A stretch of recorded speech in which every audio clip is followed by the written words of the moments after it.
अपने बारे में एक ऑनेस्ट बात बताऊं, अगर बचपन में आप मुझसे मिले होते तो एटलीस्ट आप सामने नहीं बोलते, बट आपके अंदर का जो भाव होता वो कुछ इस तरह का होता कि बड़ा बदतमीज़ बच्चा है, पढ़ने का बड़ा गुमान और घमंड है इसको, अपने ज्ञान का बहुत दिखावा करना पसंद करता है, या रूड है, बात करने की तमीज़ नहीं है, बड़े लोगों से बहस करता है, हमारे भाषा में उसे मुंह लगाना कहते हैं।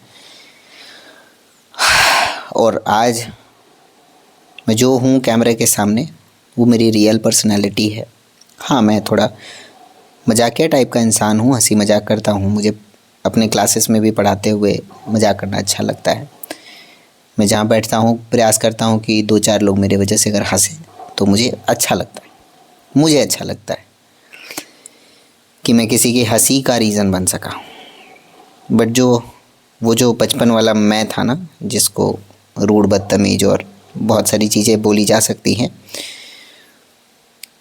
एक्चुअल में जब मैं अभी पढ़ रहा हूँ तो मुझे समझ में ये चीज़ें आ रही है कि अंदर के शोर को शांत करने के लिए, बाय द वे मैं क्लैरिफाई नहीं कर रहा हूँ कि नहीं नहीं ये इसका ये, हाँ, हर चीज़ का रीज़न है। हर बच्चे का परवरिश कैसे हुआ है, हर बच्चे का माहौल कैसा है, ये बहुत निर्भर करता है। लेकिन मेरा माहौल बहुत अच्छा था। मेरे दादाजी टीचर थे, मैं बहुत डिसिप्लिन में पढ़ा, उसके बावजूद रूड होना ये किसी के समझ में नहीं आता। इवन कभी कभी मैं ही सोचता हूँ कि मैं जब थर्ड पर्सन बन के खुद को देखता हूँ तो लगता है क्या मैं खुद को झेल सकता हूँ। आज से कुछ महीने पहले जब मैंने खुद से ये पूछा कि जो मेरा नेचर, जो मेरा बिहेवियर है, इरिटेटिंग बिहेवियर है, हर बात पे इरिटेट करना, मजाक मजाक में बदतमीज़ हो जाना, क्या मैं खुद को एक्सेप्ट कर सकता हूँ ऐसे ही? तो इंस्टेंट आंसर आया कि नहीं, ऐसा नहीं हो सकता है। इस तरह हर बात पे किचकिच करने वाला, हर बात पे डिमांडिंग नेचर वाला, हर बात पे अपने इमोशन की रिस्पॉन्सिबिलिटी किसी और पे देने वाला मुझे भी नहीं चाहिए। क्या मैं ऐसा पार्टनर, या मैं ऐसा दोस्त, या मैं ऐसा भाई, मैं ऐसा बच्चा चाहता हूँ? नहीं। तो फिर मैं ऐसा क्यों हूँ? ये बहुत सारे लोगों का सवाल हो सकता है कि जैसे वो हैं, जो भी बिहेवियर उनका है, यदि वो बिहेवियर वो खुद के लिए एक्सेप्ट नहीं कर सकते तो वो ऐसा है क्यों? ये सवाल आपको परेशान कर सकता है, और मैं आपको गलत नहीं ठहरा रहा हूँ। जिस दिन आपके मन में ये सवाल आए उस दिन आप अपने सोशल मीडिया को उठाइए और उनसे सवाल करिए, और उनसे कहिए कि आप एज अ काउंसलर मुझे रिप्लाई करिए। अगर आपके पास एंड्रॉयड फ़ोन है, आप चैट जीपीटी पे जाइए, उससे पूछिए कि मेरे ये बिहेवियर्स हैं, तो क्या लगता है मेरे अंदर किस बात को लेकर इतना अग्रेशन है, गुस्सा है, ये सारी बातें उससे कहिए। और कहीं ना कहीं आपको कुछ पॉइंट्स मिलेंगे जो आपके पॉइंट से मैच करते होंगे, 110% मिलेंगे। अगर आप रेडी हैं ना खुद को बदलने के लिए, आपको बहुत सारे मौके मिल जाएंगे। बट जब तक आप रेडी नहीं हैं, अपनी चीज़ों को क्लैरिफाई करते कि मैं ये गलत आदतें इसलिए करता हूँ क्योंकि ये बात है, मैं इसलिए चिल्लाता हूँ क्योंकि, नहीं है कोई बात। चिल्लाना मैं हमेशा कूल समझता था, कूल भी नहीं कहूँगा, बचपन में मैं कूल समझता था कि मैं किसी से बहस कर लेता हूँ, अरे मैं कितना समझदार हूँ, नहीं मैं किसी से बहस कर लेता हूँ। बट अभी बड़े होने के बाद जब मैं चिल्लाता था तो मैं सोचता था कि मैं अपने पॉइंट को प्रूव करने के लिए सिर्फ चिल्ला सकता हूँ, चिल्ला कर ही मैं अपने आप को प्रूव कर सकता हूँ, या कहीं ना कहीं कि मैं गलत दिखूँगा और मेरे एक गलत इमेज बनेगी, इसलिए मैं चिल्ला करके खुद को प्रूव कर रहा हूँ। बट अरे, मैं अभी बोलते हुए भी मुझे शर्म आ रही है कि क्या चिल्लाना मेरे लिए एक सही प्रूफ करने का टूल था? नहीं। जबकि असली ताकत मुझे अब लगती है किसी मैटर पे चुप होने के लिए, शांत होने के लिए, बिना एक शब्द कहे अगर मैं किसी बात से वॉकआउट कर जा रहा हूँ, इसके लिए मुझे बहुत हिम्मत लग रही है। मतलब स्ट्रॉन्ग काम वो नहीं था कि मैं चिल्ला रहा हूँ, कितनी ज़ोर से चिल्ला सकता हूँ, किसी के बाप पे चला जाऊँ, किसी के भाई पे चला जाऊँ, ये स्ट्रॉन्ग काम नहीं था।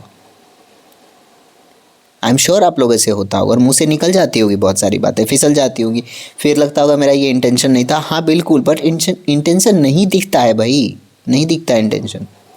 और मैं इतना जोर देकर इसलिए बोल रहा हूँ क्योंकि मैं मेरे ही सेल्फ को बर्दाश्त नहीं कर सकता हूँ 10 मिनट भी, मैं भाग के चला जाऊँगा वहाँ से।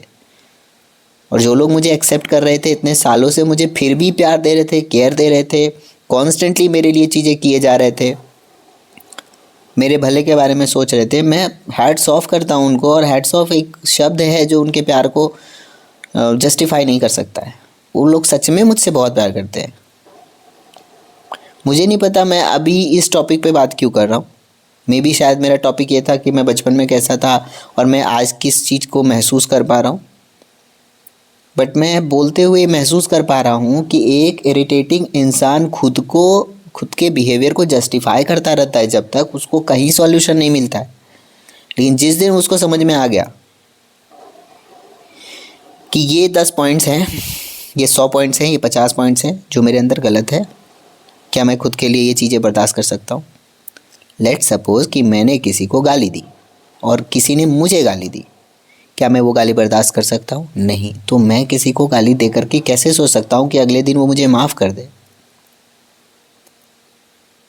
उसका बड़प्पन है कि वो मुझे माफ़ करेगा, और मेरा बड़प्पन क्या कहता है कि मैं फिर से वो गलतियाँ करूँ।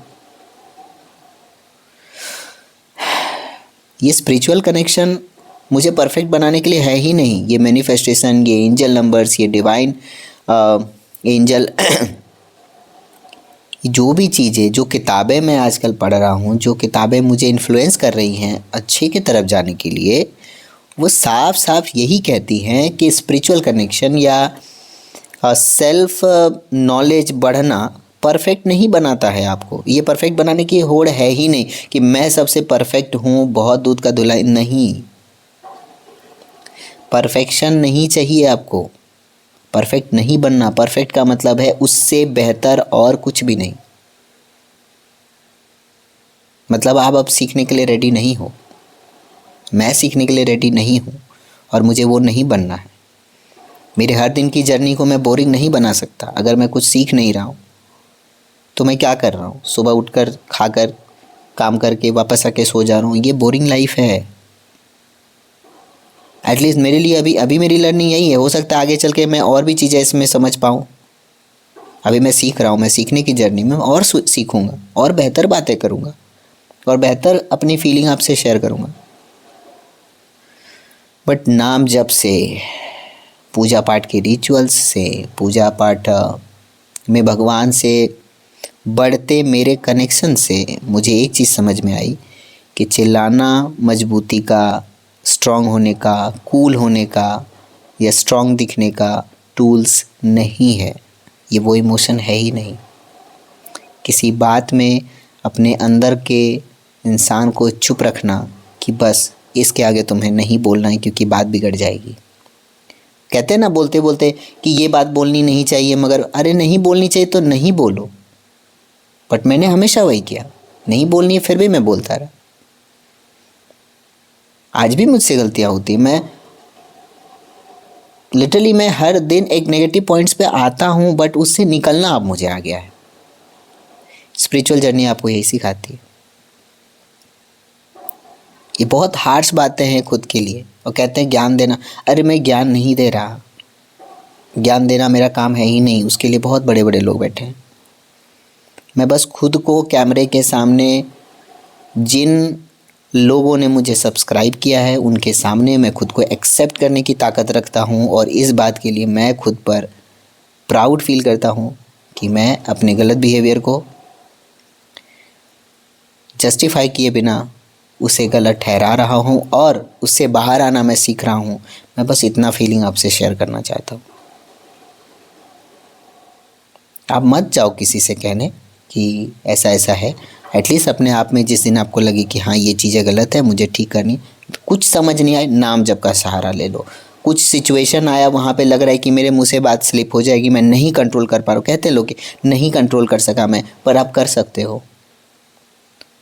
मेरे जैसे बदतमीज़ बच्चे से लेके बड़े होने तक के सफ़र में अगर मैं आज बैठकर ये बात कह रहा हूँ, मैंने ये सीखा है, मैं इस जर्नी का हिस्सा रहा हूँ, मैं बता रहा हूँ आप कर सकते हो। मैं भी कर सकता हूँ, मैं इससे और बेहतर कर सकता हूँ। मैं अपने ब्रेन का सिर्फ 2% इस्तेमाल कर पा रहा हूँ, फिर भी अगर मैं कर सकता हूँ तो मैं जब 10वें % पे, 50वें % पे पहुँचूँगा तो मैं और क्या कर सकूँगा। थैंक यू सो मच मेरी वीडियो को देखने के लिए, थैंक यू सो मच मुझसे जुड़ने के लिए। और यहाँ ज्ञान की बातें नहीं होती हैं, यहाँ एक्सेप्टेंस होता है, ऑनेस्ट बात होता है, अपनी स्टोरी शेयर करता हूँ, अपनी बात कहता हूँ। क्योंकि अगर इससे किसी को हेल्प मिले तो मुझे लगेगा कि मैंने जिन लोगों से सीखा, मैंने अगर प्रकृति से कुछ लिया तो मैंने वापस प्रकृति को देने का प्रयास किया। किसी को मदद मिल जाए मैं उसके लिए खुद को बहुत सौभाग्यशाली मानूंगा। Thank you, thank you, thank you मुझसे जुड़ने के लिए। थैंक यू कि मेरे पास ये फ़ोन है और आज तो मेरे पास ये माइक भी है। हालांकि ये पहले से था बट ये मेरे टीम मेंबर के पास था, तो मैंने उनसे लिया कि मेरी आवाज़ आप तक साफ़ और क्लियर पहुंच सके। मैं दिल से शुक्रगुज़ार हूँ आपके इतने प्यार के लिए। जो लोग मुझे देखते हैं, मेरे इस स्पिरिचुअल कनेक्शन में भरोसा रखते हैं, भगवान में भरोसा रखते हैं, मैं उन सब को कहना चाहता हूँ कि कुछ भी संभव है अगर आप ठान लो तो। मैंने किया है, आप भी कर सकते हैं।